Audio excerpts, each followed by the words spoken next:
This is the residential buyer inspection notice and seller response. In my world, it's called the BINSR. That's how agents refer to it. But this is basically the document that's used to close the inspection period. For this video, I'm going to attack it from the seller perspective and give you a breakdown of when this document's used and how it's used in the contract. So contract, the way this is filled out is right here is where the contract dated is basically when everybody agreed to the sale of your home, or like we accepted an offer from a buyer maybe the last day that it was signed. So once it's fully executed, that date goes here, seller's name goes here, buyer's name goes here, property address goes here. When we receive this document from the seller perspective, so me as the listing agent, you as the seller, this whole portion is going to be filled out right here. So basically, the buyer's done their due diligence period. That's the first 10 days of the purchase contract.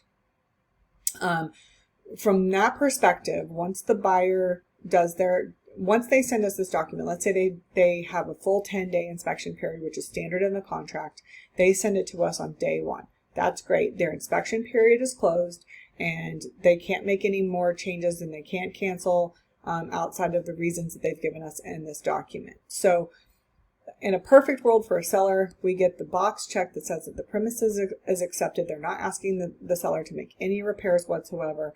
If that box is checked, which, that's like the unicorn box. I think I've only had it checked once or twice ever in my entire career. It does happen, doesn't happen often. But let's just say it does happen. Then, we're basically done with this document. They sign it, they send it over to us. Everybody's moving forward. There's nothing else to negotiate in terms of repairs or anything like that. They love the house. They're accepting it in its current state. Everything's great. All right. The second box is the premises is rejected. So this would be like they would write their reasons for rejecting the property right here.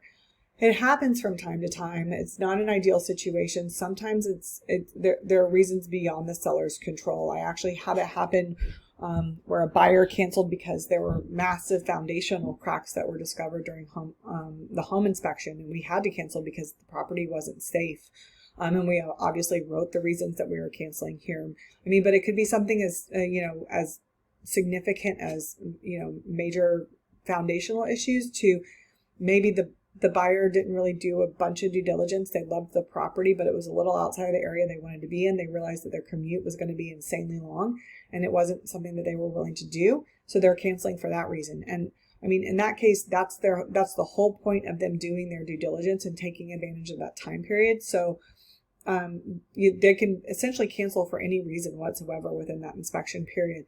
And then the most common one, obviously, we don't see it happen very often, but it does happen from time to time. Obviously, every circumstance is different.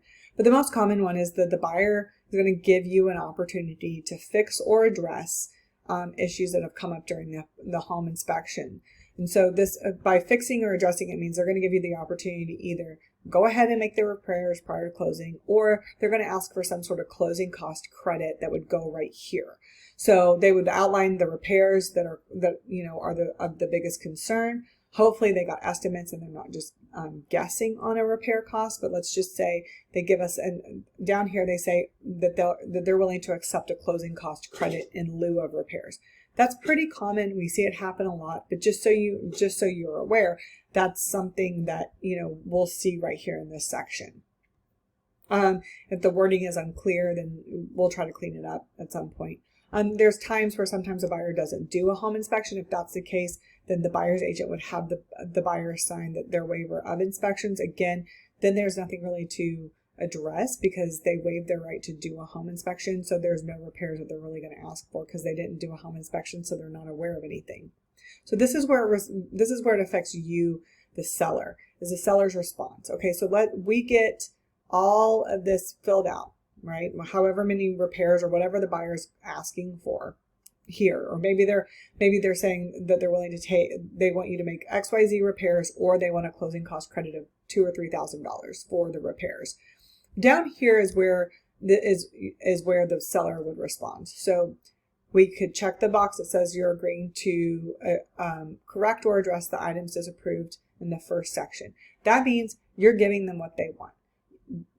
you think that they're being reasonable, you think that they're being fair with what they're asking for, whether it's repairs that they want to have done or they're asking for a closing cost credit, and you're fine with what they're asking for, then we would just check this box, and that's it. Once you check that box number 1, there's no more negotiations regarding repairs. You're agreeing to what they've asked for, whatever those terms were, and we move on to the next step of the sale of your home. Box 2 is, let's say you don't have the funds to make the repairs, or let's say you don't have, you're unwilling to make the repairs. Maybe you feel like the buyer is being unreasonable. Like, let's say the AC unit is 8 to 10 years old. It's not super old. It's about halfway through its life, maybe a little over halfway through its life, and the buyer wants a brand new AC unit and you're not willing to give it to him. Then you would just check the box that says, I'm not giving you an AC unit. And they can decide if they want to cancel or whatever they want to do from there. But if there's a circumstance around you're not able to make the repairs, you're unwilling to make the repairs, they have to take the property in its current condition, you're not willing to do anything that they've asked for, nothing. Like you're just not doing anything. This box would be checked right here. Now, the most common one is this, where you respond to some of the things. You're willing to make some of the repairs, but you're not willing to make all of the repairs. So in this case, you would respond, or maybe the language is unclear on the first section, in section 6J, where they outline everything. Well, in this case, we would maybe reconfirm some language or make it a little less vague so that everybody's on the same page. There's probably been multiple conversations between myself and the buyer's agent. There's been multiple conversations between myself and you guys in terms of how we want to respond to this.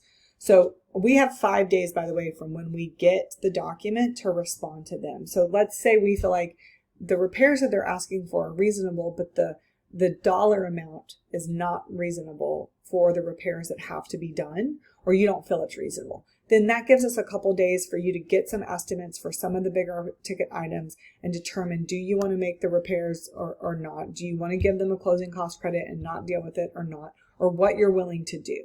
So we would check this box. We would outline what you're willing to do. So you're willing to make some of the repairs, not all of the repairs, or you're willing to give them a closing cost credit, but maybe it's not as much as what they were originally asking for.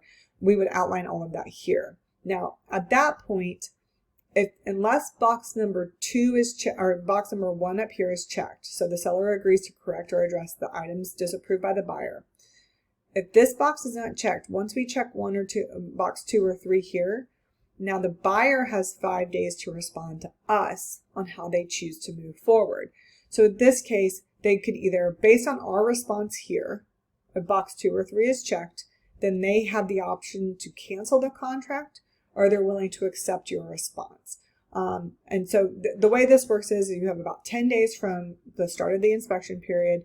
Once we get the response from the buyer and list of repairs, we have 5 days to respond to them.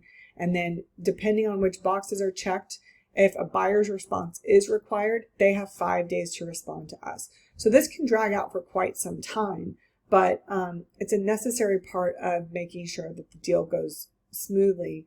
And it's the biggest chunk of time that we have to spend in terms of making sure that any concerns that the buyer has are addressed during the inspection period.